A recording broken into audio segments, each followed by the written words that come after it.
Xinguei o Lula por anos, até o dia em que ele salvou meu pai. História real. Eu cresci a odiar o Lula. Não era uma opinião construída, era algo que me ensinaram. Na minha casa, ele era chamado de tudo que possa imaginar. Bandido, enganador, ignorante, que finge ser inteligente. Eu repetia tudo, sem filtro, sem pensar. O meu pai colocava jornal em cima da mesa só para apontar a foto dele e reclamar. Dizia, este só presta para enganar pobre besta. E eu absorvi aquilo como verdade absoluta.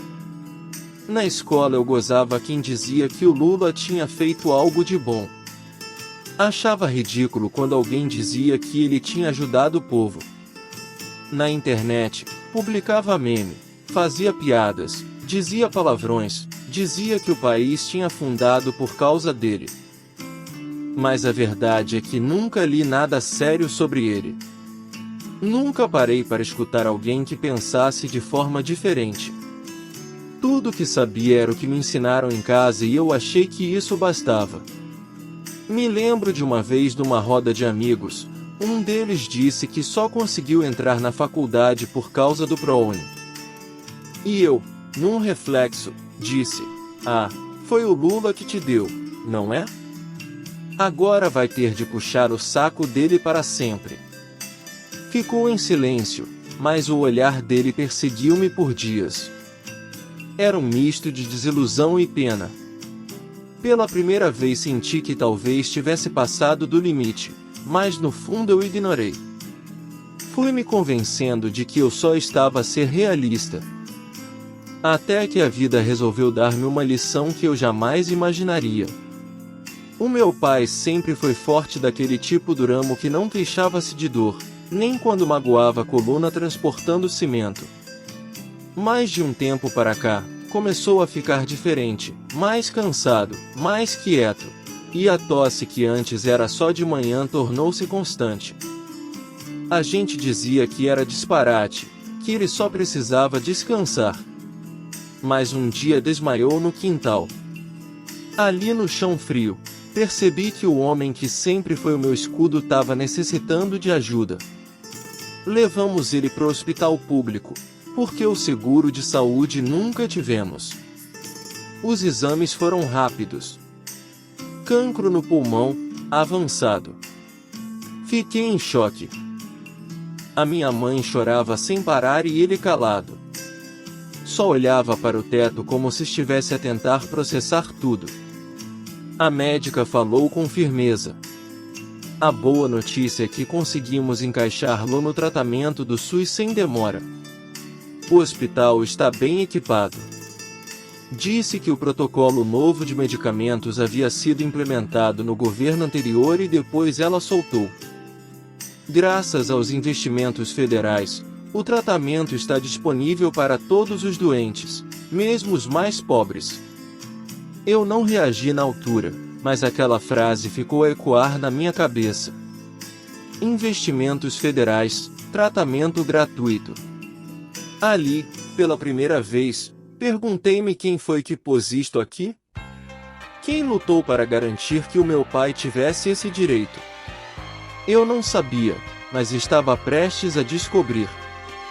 Naquela semana fiquei obcecado. Queria perceber de onde tinha vindo aquele tratamento. Não era possível que aquilo que estava a salvar a vida do meu pai fosse obra de um governo que sempre critiquei. Comecei a pesquisar. Entrei em sites oficiais, matérias antigas, vídeos de médicos, entrevistas. E quanto mais eu lia, mais desconfortável ficava.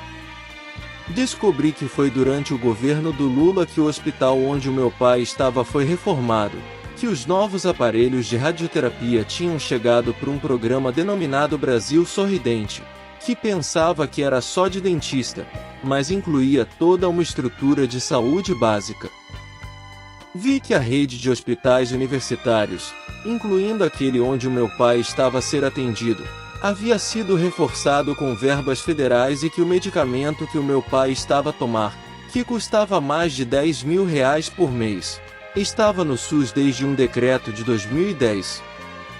Dei um passo atrás da cadeira, fechei o portátil, o meu coração estava disparado. Como assim? Como assim? Aquele Lula que só rouba, que eu vivia a praguejar tinha feito isso. Naquele momento, senti vergonha. Vergonha de tudo que tinha dito nas rodas de conversa. Vergonha dos áudios que enviei no grupo da família. Vergonha do ódio que carregava sem sequer saber por quê. Já não era só política, era pessoal, era sobre a vida do meu pai. E pela primeira vez quis ouvir de verdade, não os memes, não os cortes de vídeo, mas a história real. Os dias seguintes foram de milagre. O tratamento começou a fazer efeito. O meu pai, que mal conseguia levantar-se da cama, estava a rir novamente, pedindo cuscuz com leite, contando as suas piadas antigas, sempre as mesmas, mas que agora tinham outro sabor. A médica disse que ele tinha reagido melhor do que o esperado e que se tudo continuasse assim, talvez em 2 meses já pudesse ir para casa. Aquilo deixou-me em pedaços, não de tristeza, mas de um tipo de gratidão que desmontava-me por dentro. Todas as noites, quando saía do hospital, passava em frente ao centro de saúde, onde ele iniciou o acompanhamento. Nunca tinha dado bola àquele lugar, mas agora via cada pedacinho daquela estrutura tinha salvo meu pai. Um atendimento, uma ficha, uma chamada, uma consulta. E tudo aquilo eu sabia agora. Era parte de uma engrenagem muito maior, uma política pública que sempre critiquei sem sequer conhecer. Liguei ao meu irmão mais novo e perguntei-lhe se lembrava do nome do programa que tinha dado o encaminhamento. Ele respondeu: Programa Mais Médicos. Estava quase a fechar o posto, mas com isto voltou a funcionar. Nessa noite fui dormir mal, mas era um mal necessário. Era como se estivesse tirando uma venda dos olhos. Eu tinha sido injusto comigo próprio, com meu pai e até com a verdade. E comecei a pensar em algo que nunca pensei dizer. Será que aquele tipo que eu tanto odiava merecia pelo menos ser ouvido? Uns dias depois, ainda a digerir tudo, entrei no YouTube para ver uns vídeos de música, mas o algoritmo entregou-me um vídeo diferente. Era o Lula a falar sobre o SUS. Tinha uma frase no título: "O SUS é a maior invenção do povo brasileiro". Por impulso, cliquei. No vídeo, ele contava como o SUS salvou a vida da mãe dele e como, mesmo sendo presidente, ele fazia questão de defender o sistema público de saúde, porque sabia o que era não ter dinheiro nem para comprar um remédio. Fiquei em silêncio. Revi-me nele, não pela história de vida, mas pela dor, pela vontade de salvar alguém da família, pela gratidão que vem depois da sobrevivência.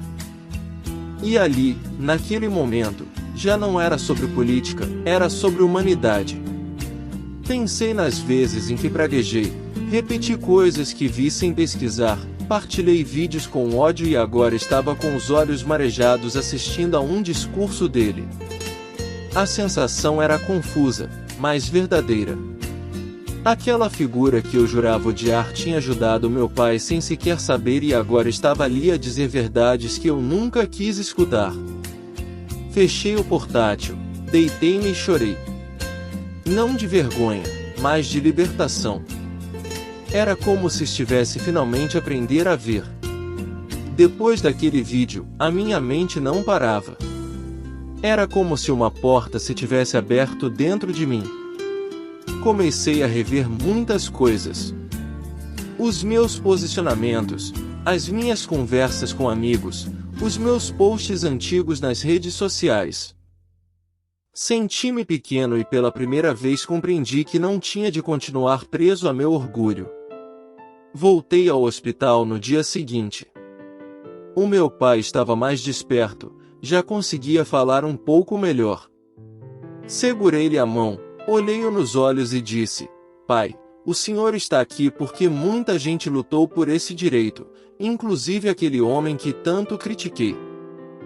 Olhou-me meio surpreso, mas depois apenas sorriu e apertou a minha mão, como quem diz: Você entendeu, filho? Não disse a ninguém, não postei nada nas redes, não tinha de provar nada para ninguém, mas dentro de mim fiz uma oração.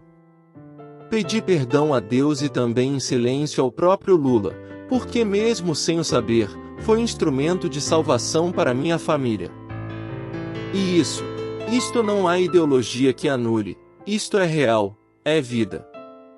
E a partir desse dia, eu decidi, nunca mais vou odiar alguém só porque me disseram para odiar. Hoje eu não sou militante, não me tornei petista, nem entrei para a política, mas também não sou mais o gajo que apontava o dedo sem saber do que falava. Aprendi a escutar, a observar, a reconhecer o que é feito por amor ao povo. Se alguém me perguntasse o que mudou em mim, eu diria, não foi só o Lula que salvou o meu pai.